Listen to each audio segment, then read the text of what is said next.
ಎಲ್ಲರಿಗೂ welcome to ವಿದ್ಯಾಚಂದ್ರ Kannada vlogs.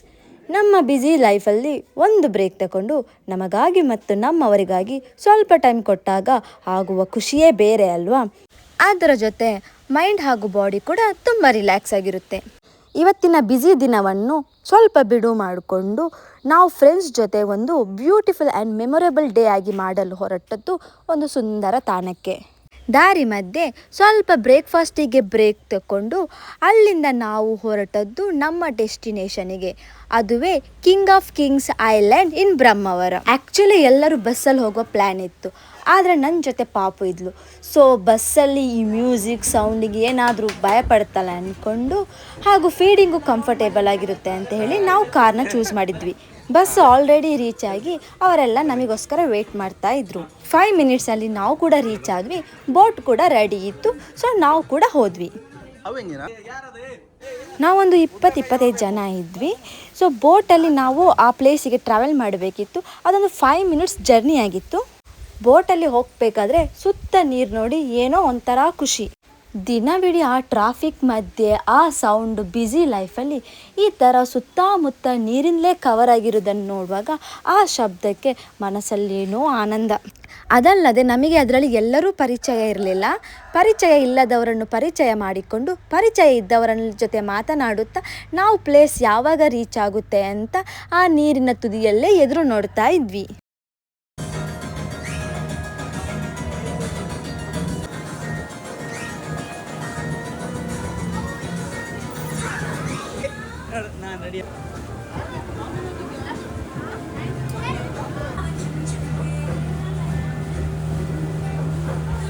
ನಾವು ಸರಿಯಾದ ಟೈಮಿಗೆ ರೀಚ್ ಆದ್ವಿ.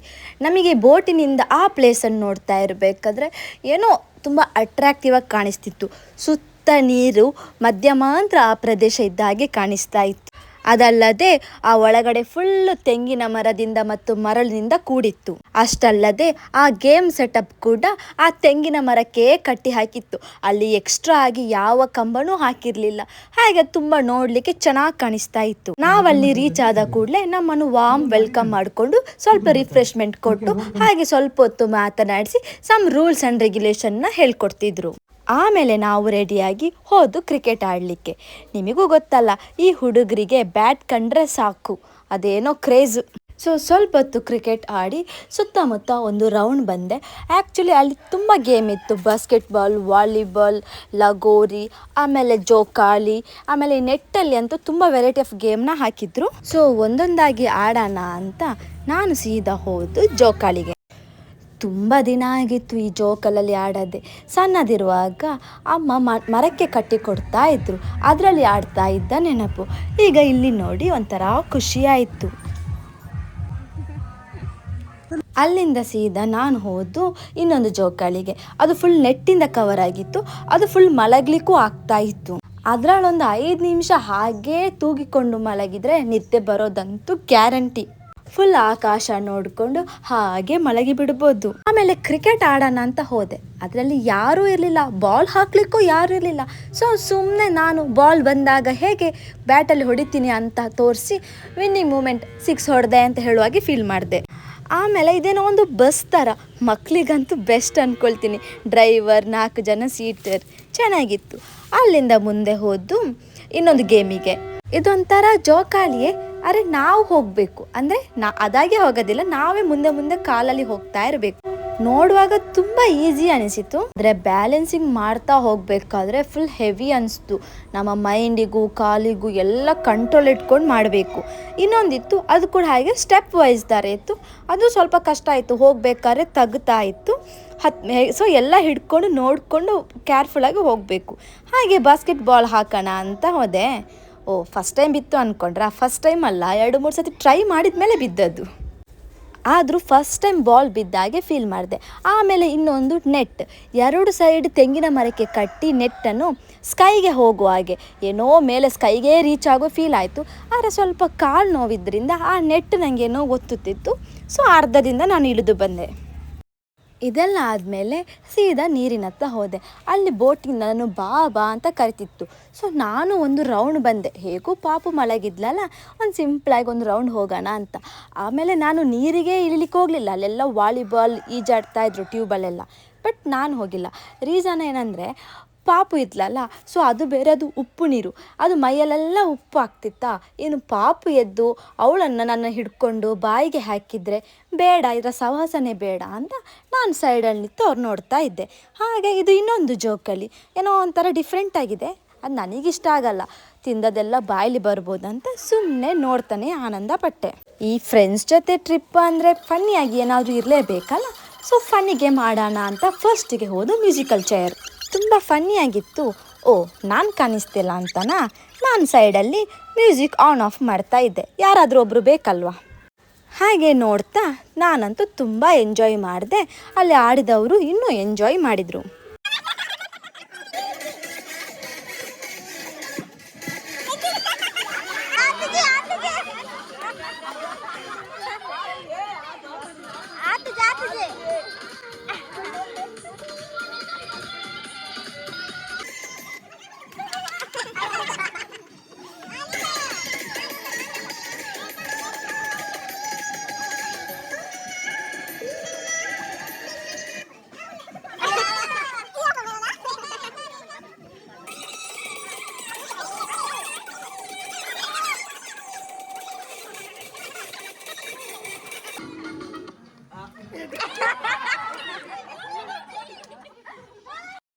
ಅಲ್ಲಿಂದ ಇನ್ನೊಂದು ಗೇಮ್ ಸ್ಟಾರ್ಟ್ ಮಾಡಿದ್ವಿ, ಅದುವೇ ಲೈಕ್ ಕಮ್ಯುನಿಕೇಷನ್.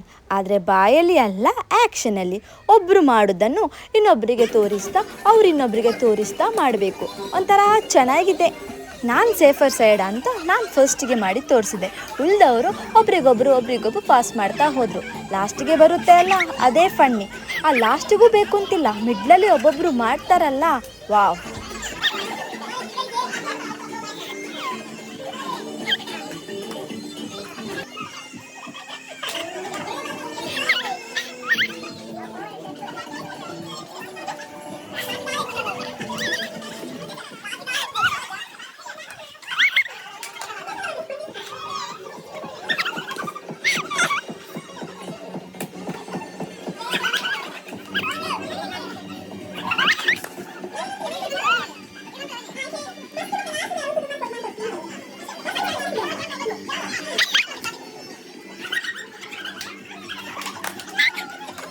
ಆಮೇಲೆ ಇನ್ನೊಂದು ಏನೋ ಹೊಸದಾಗಿ ಟ್ರೈ ಮಾಡಿದ್ವಿ, ಫಸ್ಟ್ ಟೈಮ್ ಆಡ್ತಾ ಇರೋದು.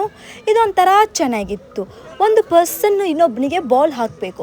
ಆ ಕ್ಯಾಚ್ ಹಿಡಿದ ಪರ್ಸನ್ ಅವರ ಎಡ ಮತ್ತು ಬಲದಲ್ಲಿ ಯಾರಿರ್ತಾರೋ ಅವರಿಬ್ಬರು ಕೂತ್ಕೊಳ್ಳಿಲ್ಲ ಅಂದರೆ ಗೊತ್ತಲ್ಲ, ಔಟು. ಅವ್ರನ್ನ ಬಿಟ್ಟು ಬೇರೆ ಯಾರೂ ಕೂತ್ಕೊಳ್ಳೋ ಆಗಿಲ್ಲ, ಅವರು ಕೂಡ ಔಟು.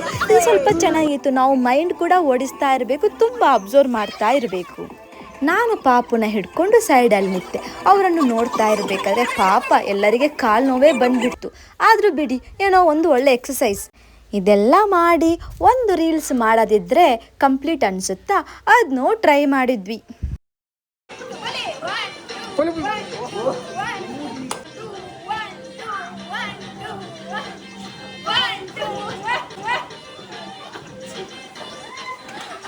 ಡ್ಯಾನ್ಸ್ ಮಾಡಿ ಅಂತೂ ಸುಸ್ತೇ ಆಯಿತು.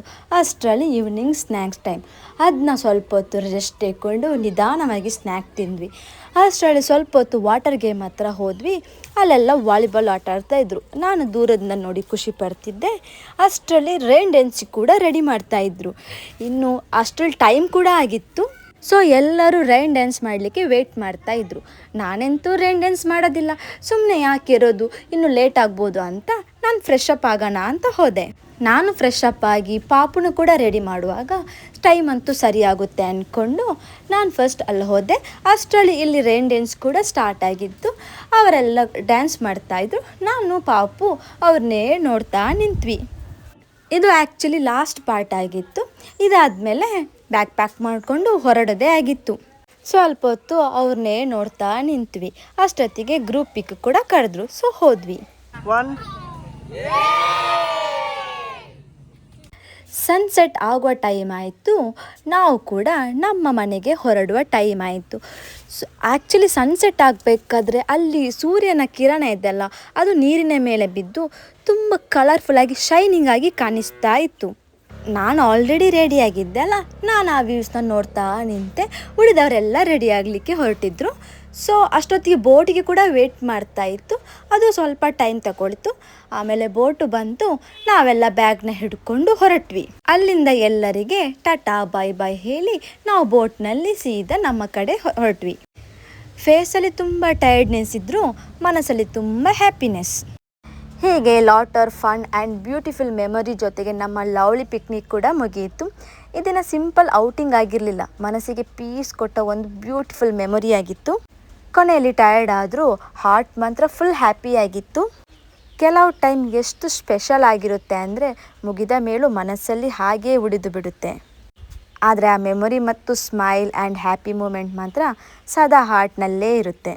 ಈ ಫ್ರೆಂಡ್ಸ್ ಜೊತೆ ಸ್ಪೆಂಡ್ ಮಾಡಿದ ಈ ಬ್ಯೂಟಿಫುಲ್ ಮೂಮೆಂಟ್ ಲೈಫ್ ಲಾಂಗ್ ಹಾಗೇ ಉಳಿಯುತ್ತೆ. ಹೀಗೆ ಹಾರ್ಟ್ ಫುಲ್ ಹ್ಯಾಪಿನೆಸ್ ಜೊತೆ ಮನೆ ಕಡೆ ರಿಟರ್ನ್ ಆದ್ವಿ. ಈ ಟ್ರಿಪ್ ನಮಗೆ ಫನ್ ಮಾತ್ರ ಅಲ್ಲ, ಬ್ಯುಸಿ ಲೈಫ್ ಮಧ್ಯೆ ಬ್ಯೂಟಿಫುಲ್ ಮೆಮೊರಿ ಕಲೆಕ್ಟ್ ಮಾಡೋ ಒಂದು ಚಾನ್ಸ್ ಕೂಡ ಕೊಟ್ಟಿತ್ತು. ನಾನು ನಿಮಗೆ ಇನ್ನು ಮುಂದಿನ ವ್ಲಾಗಲ್ಲಿ ಸಿಗ್ತೀನಿ. ಅಲ್ಲಿವರೆಗೂ ಟಾಟಾ ಬಾಯ್ ಬಾಯ್.